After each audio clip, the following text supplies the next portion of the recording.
Assalamu alaikum wa rahmatullahi wa barakatuh. Dukkan godiya ta tabbata ga Allah madaukakin sarki wanda yake cewa a cikin Alkur'ani wa idza maridtu fa huwa yashfi. Ma'ana idan nayi rashin lafiya shine yake warkar da ni. Salati ga manzon Allah sallallahu alaihi wa sallam wanda yake cewa li kulli da'in dawa. Ma'ana kowace cuta tana da magani. Bayan haka wannan bidiyo ya biyo bayan tambayoyi da muka samu ne bayan jama'a sun saurari bidiyo da muka yi na abubuwa 18 da suke nuni ga shafar jinnu, sai mutane suka zo da tambayar cewa duka tambayar ma'anarsu ɗaya, suna tambayar cewa to wanne dalili ne yake sa jinnu ya shiga jikin mutum.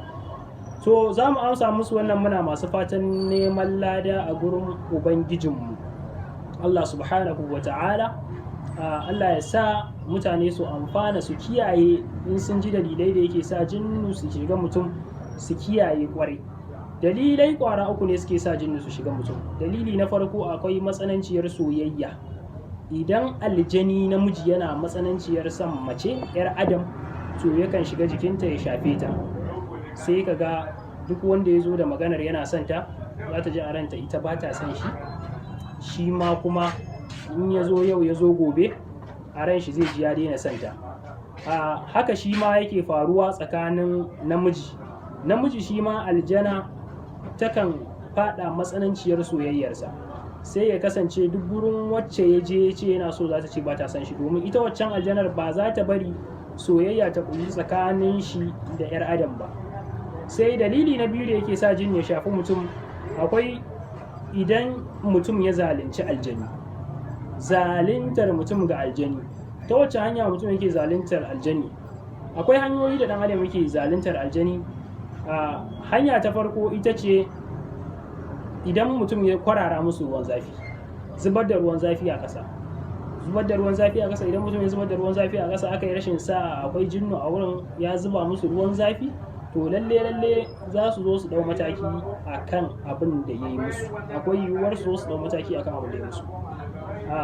Hanya ta biyu kuma da dan adam yake cutar da jinnu shine ta hanyar taka shi, musamman ya faɗo daga wuri na sama zuwa ƙasa.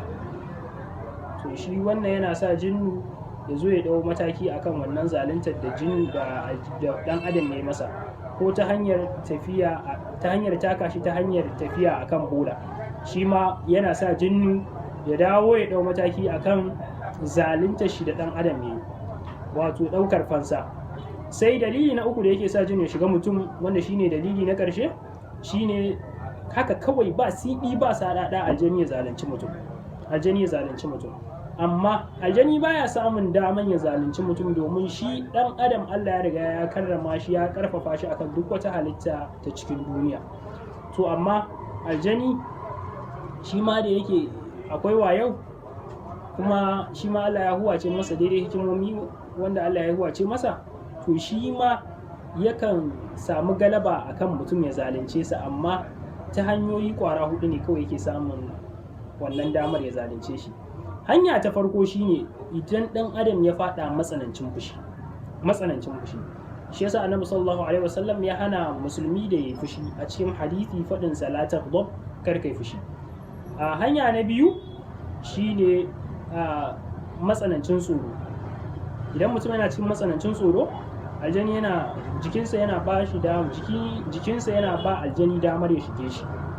Na'am, tsoro halal ne, amma idan ya kasance matsananci ya zama haramun, kuma ma kun ji illar da za ta iya bayuwa ga shi wannan tsoron. Hanya ta uku shine idan mutum ya fada zuwa ga kan biye wa son zuciyarsa, ya je ya yi zina, ya je ya yi shaye-shaye, ya je ya yi caca, cin naman mutum, ƙarya da sauransu, duka wannan suna ba aljani damar ya shiga jikin mutum. Sai dalili na hudu da zai ba aljani damar shiga mutum a ƙarƙashin zaluntar aljani ga mutum shine rafkanuwa da yawa. Kawai koyaushe mutum shi ya rafkanu ga komai, gaba ɗaya bai san ma me yake yi ba. Wannan yana ba aljani damar ya shiga jikin mutum. Ina roƙon Allah subhanahu wata'ala ya kiyaye mu daga ganin wa'innan daga fadawa daga cikin wa'innan sababba da suke sa aljani su shafi jikin mutum. Kar a manta a yi subscribing, a sharing, domin 'yan uwa su san dalilai da yake sa jin ya shiga jikin mutum, domin su kiyaye musu. Nagode.